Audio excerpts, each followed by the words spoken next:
welcome, GrayMatter leader, to our unpublished podcast for GrayMatter Career Coaching. I'm so delighted that you've chosen to tune in yet again and invest some of your time today to engage with us in a conversation that's intended to move you into the leading edge of your life and business as a leader.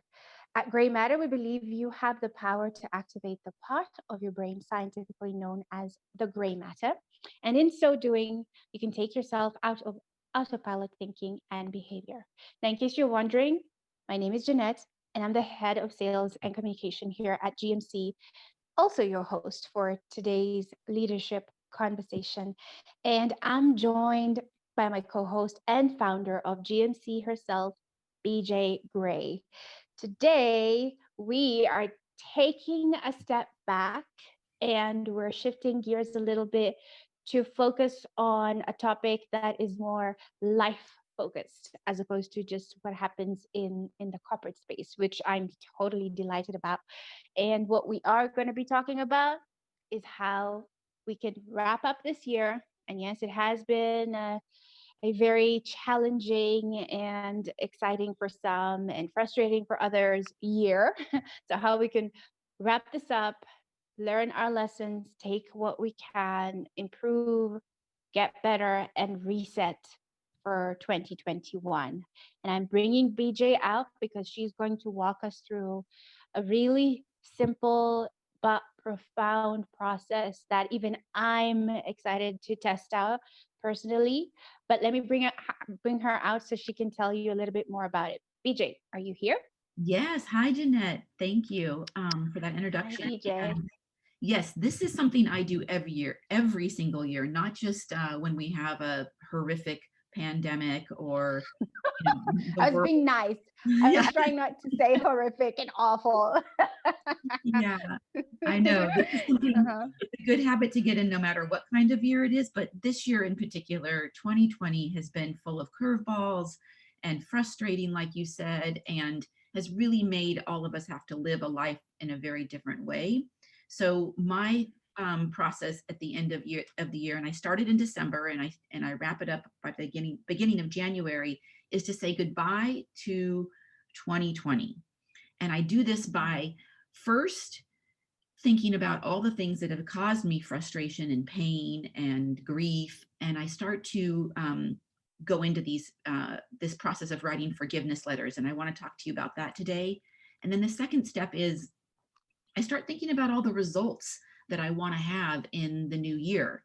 So a lot of people have a ritual of New Year's resolutions or what goals do I want to achieve next year, right? It's always a fresh start in January, and people, they go out the gate strong when they Mhm. start the year, and a lot of them fade off. But I talk about my goals and results, my goals and resolutions in terms of results. And that just gives me a different way to frame up achieving them. So those are the two things that I'd love to get into because we're almost in December, or we are in December, and it would be great to teach our listeners how to let go of one year and reset for the next. I love it. Let's do it. All Where would right. you like us to start? Well, I think starting with these forgiveness letters, this has been an exercise that I've used with my clients, whether it's the end of the year or the middle of the year, whenever they're really feeling hurt and down about a situation or about something that someone's done to them. I ask them to work on processing it and letting it go by writing a forgiveness letter. But for me, writing forgiveness letters at the end of the year is so cathartic. It's just, it really helps me let go of the year and move on. And we talked about this being for everybody in their life, whether they're at work or personal. It's so true. This can work in both sectors, but for me, it also did work in the corporate world when I was really frustrated one particular year with my boss. And this year, I wanted to, like, I guess, erase all that energy that I had towards my boss so that I could start the new year fresh. And I wrote this Mhm. forgiveness letter to him, and it really did, because I could say it in a way. You don't send these letters, by the way. You just write these letters and you either throw them away right after you write them or you keep them in a safe place, but you never send the letter. So you can actually say things in a way that releases some of the things you would just that are spinning in your head. For me, these things spin in Mhm. my head for a long time, and I just need to get them out. And I have 6 ways to heaven how I like to say them in my head. But when I finally Mhm. write them on paper in a forgiveness letter, it's like I can just release them, and they don't spin anymore and take up so much energy. I love that. So before you share with us an example, because it'd be great if you could share with us what that would look like.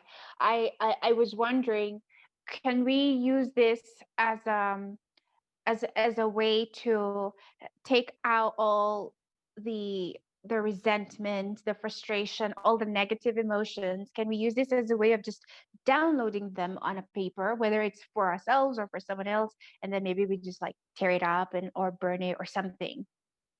Or is it should it be like you write it, you write in a positive light? So I guess that's kind of what I'm trying to go for here. Can it be like, I hated this, you made me angry, or does it need to be a bit more diplomatic so that you don't dwell in the negative? Well, no, that's the point. You don't have to be diplomatic. You can write out all the statements and arguments that you have with this person in a way that just feels so cathartic. It's like releasing the pain. So you have to say it in a non-diplomatic way, and it is a way to process your negative emotions and um, arguments that keep spinning in your head. No, for me, it's not diplomatic because you're not going to send them. Right. Okay.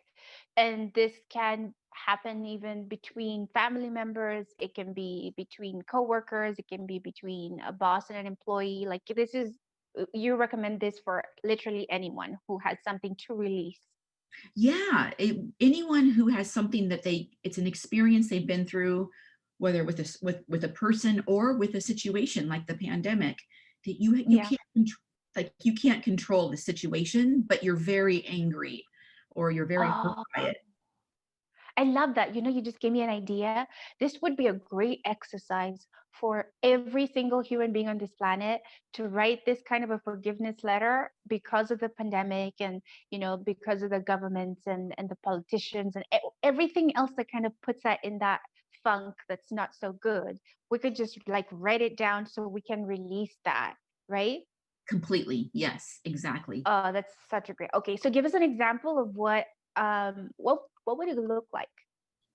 So here's one that an excerpt from one that I wrote to my boss back in, gosh, 2015 or something. So I said Mhm. to my boss, I don't use a name, this Mhm. past year I have felt hurt and cast aside and discounted under your leadership. I forgive you for not helping change the perception of me to other leaders. And I forgive you for not sticking up for me in the scenarios that took place around the merging of two businesses. I forgive Mhm. you for not having my back, for giving and not giving me the benefit of the doubt. And I forgive you for not trusting me. I forgive you for not at least hearing my story and my facts and looking at my emails about all the things that are happening right now in the business. And it just goes on and on. So you always use the statement, I forgive you, but you say Mhm. the most crucial thing that's causing you the pain, right? Like, I forgive you for discounting me under your leadership, because that's how I felt, right? You've really got to get it out, Yes. all those Okay. painful thoughts. And you use it in a Mhm. statement that is more like, I forgive you for that. I forgive you, Is there a particular reason you're starting with "I forgive you"? Like you're inserting the word "I forgive you" in every as you express yourself. Is was that just my design, or is to me, did it you is the just feel like mental doing it? construct that helps you put it behind you. When you forgive somebody, it's Mhm. like it's over. Yes. So And it's a mental trick. It's a hack on your mind. it's a hack, yeah. And it's funny, I don't remember which book. I think I read this. I was trying to recall where I read this bit of information around what it means to forgive, because that was such an aha for me.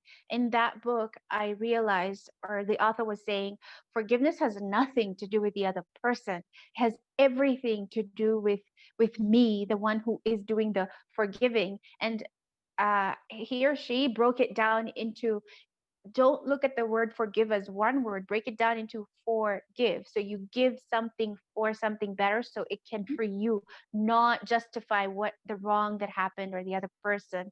And is that kind of like what you're going for here as well? Yeah, I definitely think that we're never going to be justified in what we think is right. And this is something, oh God, this took me so long to learn because I was a person in the corporate world that always wanted to be justified for what I was Mhm. thinking or how things were going. And and that puts you completely in victim mode when you're trying to be justified. So you're right. It's about Mhm. not being justified by the other. It's about responding to the hurt in a different way and releasing it and processing it and releasing it. So I totally agree. It's not about the other person and seeking justification. This has to do with you personally and how you're going to Yes. like be resilient from this pain and move forward. And Yeah. I And think when that I think about how you teach like the mental fitness framework, it feels to me like when I listen to you read that example, you're saying to me that it's not about making that situation right or even getting validation from my boss that he was wrong. It's more about me taking responsibility for how I'm going to feel moving forward about it, right? exactly like I'm have you such a ever good student. I'm right you learning are from you. you're learning the book Man in Search of Meaning by Viktor Frankl Mhm, has this mhm, really great quote where he says, forces beyond our control have the power to strip us of everything except for one thing, and that's the decision on how we're going to respond. And so mhm, for me, a forgiveness letter is finally wrapping up all of this negative experience, negative pain, grief, frustration, and responding in a way with forgiveness so that I can move on because I'm never going to control that situation. And I don't want any of these situations to strip me of my power, whether it be a situation like the pandemic or a situation you're having with the person in your life. You don't mhm. want them to strip you of your power just because you can't control it or be justified or be validated. You want to make the right decision and respond in a way that will let you move forward. And it doesn't mean you're justifying that it's okay what happened. So this is I don't want people to think that we're forgiving and we're saying it's okay what happened. It's not about that. It's about the ability for you to move forward. It's a technique for you to process and move forward. That's so beautiful. And I love that book, Man in Search of Meaning. It's so good. Do you recommend people read that? Is that Yes, in yes. your library? Okay, perfect. We're definitely going to recommend that. So, um, you mentioned something you picked up from your master coach, Brooke Castillo, where she said that you cannot experience pain from the past. Can you tell us a little bit more about that? Yes, exactly. So, forgiveness letters were my technique before I went to be certified as a coach. But when I got to coaching school, Master Coach Brooke Castillo, she taught us another part of moving beyond your past, especially a painful past. And what she said was so profound. She said, "You cannot experience pain from the past. What's happened is over. The only pain you're experiencing is the pain you create now when you think about it." That's so powerful. Mhm. So, are you saying to me that let's take extreme examples in a personal life? Uh, I'm in a relationship and my husband betrays me in some way or leaves, walks out, whatever. Or let's say I'm in a business or in a corporate setting and my colleague stabs me in the back or my boss mistreats me. The pain that I feel from that 3 months in, 6 months in, a year in as much as that happened, if I'm still angry and if I still feel the hurt of it and the trauma of it afterwards, that is not coming from the past. That's coming from now. How is that? Yes, exactly. That's over with. That incident is over with. The only thing that's bringing you pain is the way you're interpreting it right now or thinking about it. Oh my God. I know. Let me put it in a really clear way. So this is an interesting example because I just heard a podcast on how to have a rich life with James Lenhoff, and he had a guest on. His name was Ryan, and he was in his young 20s when he got into a car accident and became a paraplegic.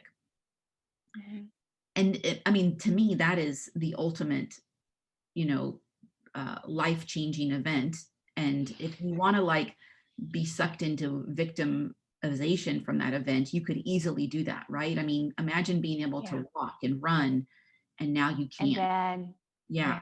yeah. And you're a paraplegic. And he is the one that actually read the book as well, Man in Search of Meaning, because even in that situation in his young 20s when he became a paraplegic, he said, the only way I'm experiencing the pain from that event is me thinking about it right now, because that event could strip all the power away from me if it wants, but I'm not going to let it. I'm going to respond in a way where I can still see myself getting married and having children and having a life that I want to create.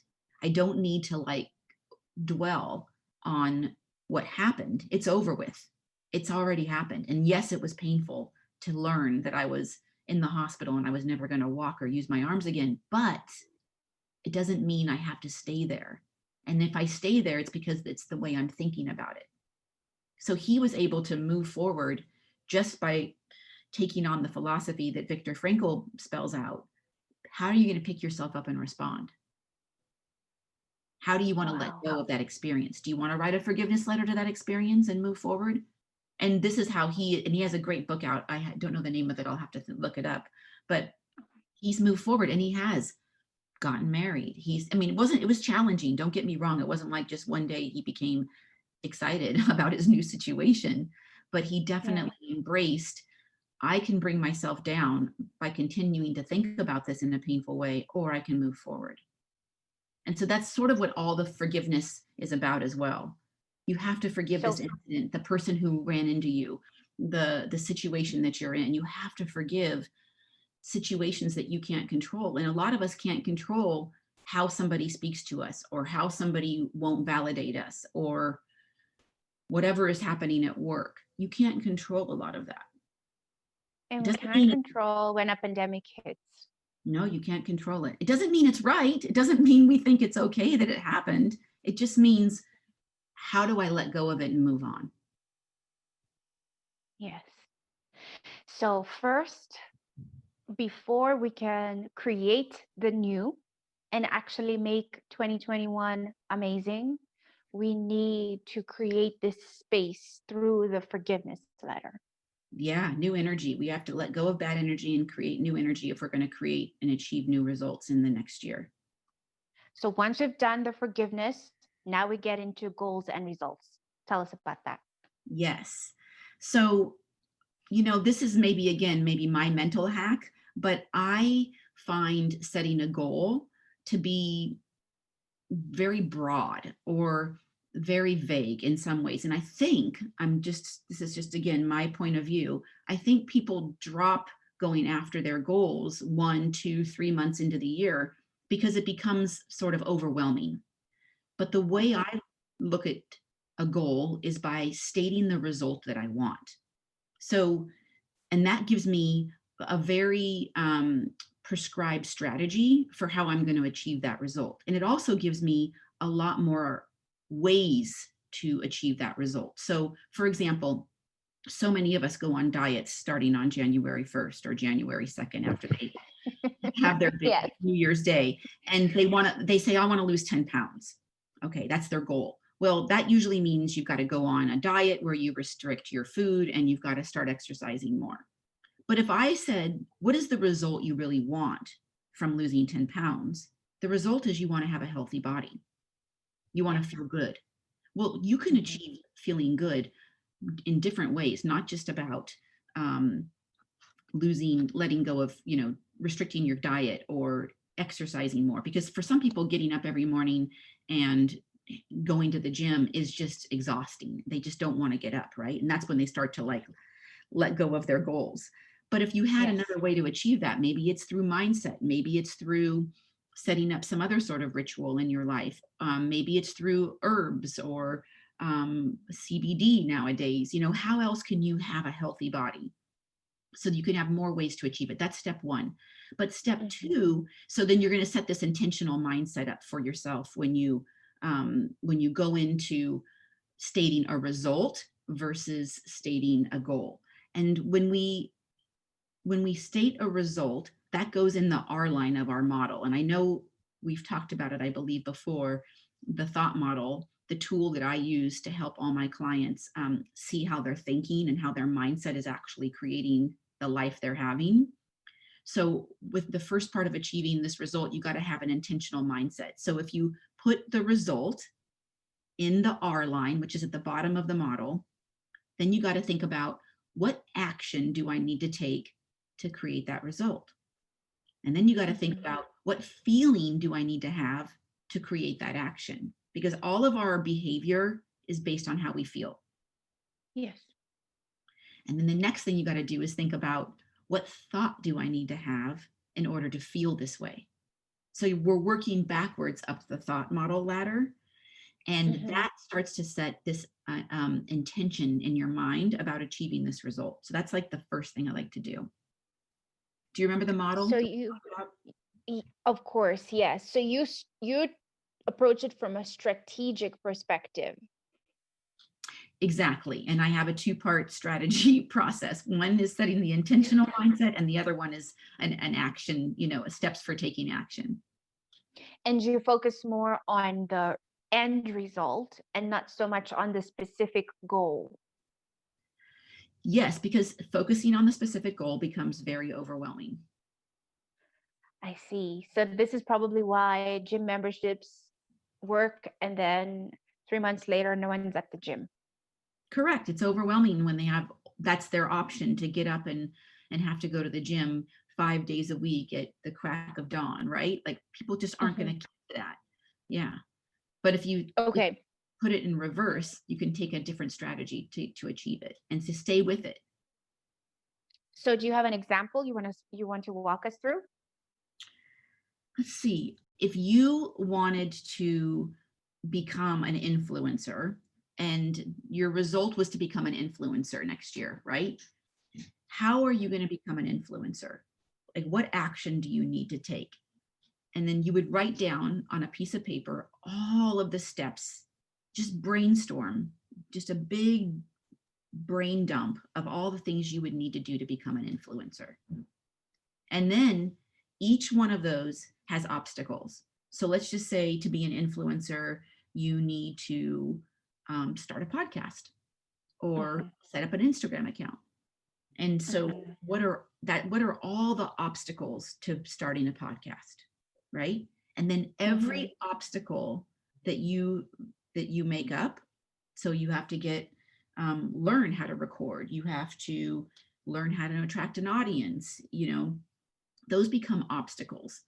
And what to bypass every obstacle, to get around every obstacle, to get over that hurdle, there's usually about 5 or 6 action steps that need to be taken.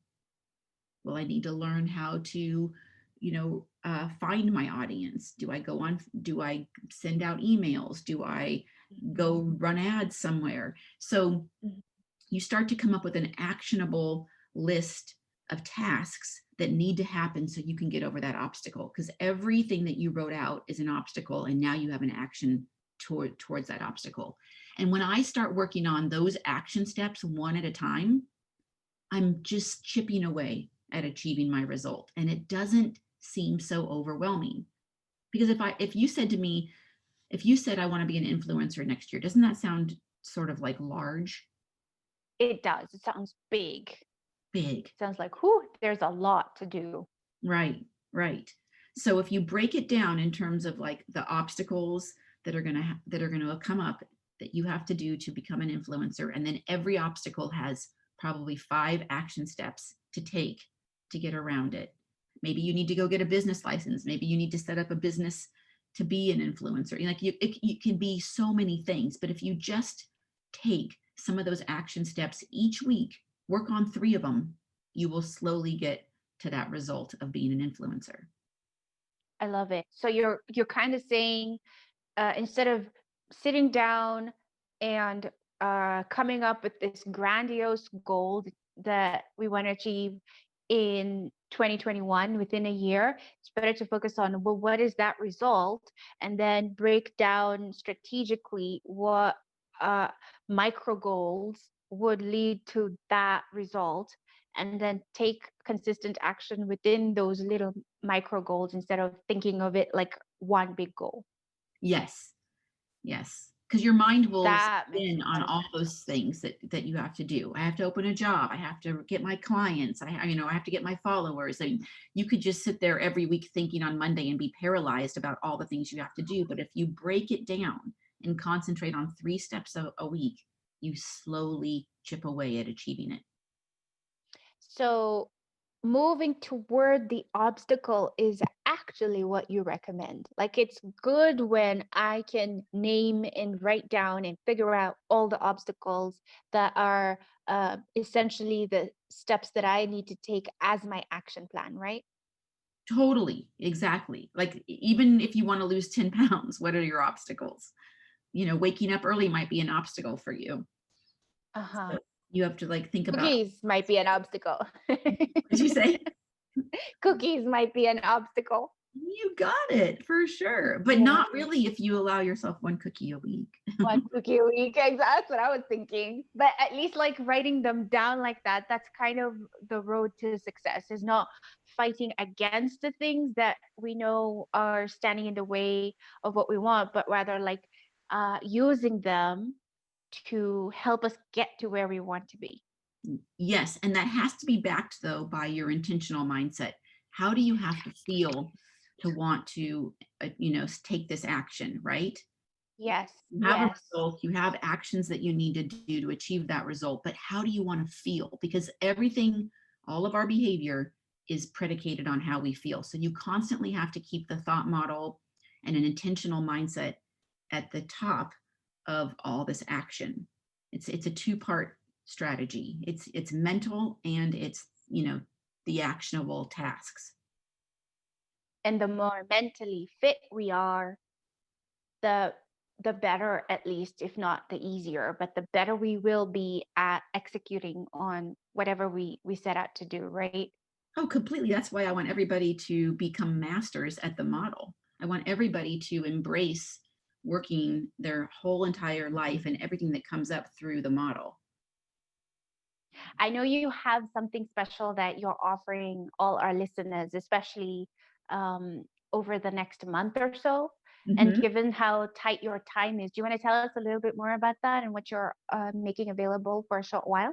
Yes, for the month of December and January, I will open up coaching, not do my traditional packages, but I'm going to open up power hours where we, for $99, I will take 1 hour with you and we will work through any of the resetting that needs to happen and any of the results that you want to work on. And I will help devise the strategy for you to achieve what you want in 2021. That's awesome. Even I didn't know that. And I'm like the head of sales and communication. Okay, so so we're doing this special thing. Okay, now I'm like totally excited. We're doing this special thing, and we're doing power hour coaching, which is fantastic. I love the name. And this is because you want to make sure that, first of all, the thought model that we normally share can be implemented in anyone's life. If I'm following your train of thought here, in a strategic way toward a meaningful result, right? Yes, and I want to help people get rid of all the things that are agitating them or making them have anxiety from 2020. I want to help them release that so that they can go on and take the model and an active strategy for achieving something new in 2021. You're exactly right. And we personalize the strategy for me. Yes, I will help them devise this strategy in 1 hour so that they don't even have to be overwhelmed by coming up with this part of it. Oh, wonderful. Okay, you heard it here first, guys. I didn't know this, but this is a beautiful bonus that we're putting inserting at the end of this conversation. So if you're listening to this and we're still around the holiday season or January, you're still on time. If you feel like you missed the boat, or you're wondering if this offer that BJ has just generously shared with us is still on, just drop us an email or come and check us out at bjgray.com. You'll be able to sign up for it. If it's still open, you will be able to gain access. And I'm totally stoked for this, BJ. Thank you so much for this. This is like Christmas comes early because, we're just starting December, but I see your Thanksgiving spirit right in there. Well, thank you, Jeanette. Thanks for always having a fabulous conversation with me about all the things we do here at GrayMatter. Oh, thank you too. I look forward to our next one. It's going to be epic. I can't Yes. wait for that. Awesome. All right. Thank you and have a great day to you and everyone who's kind enough to listen to us today.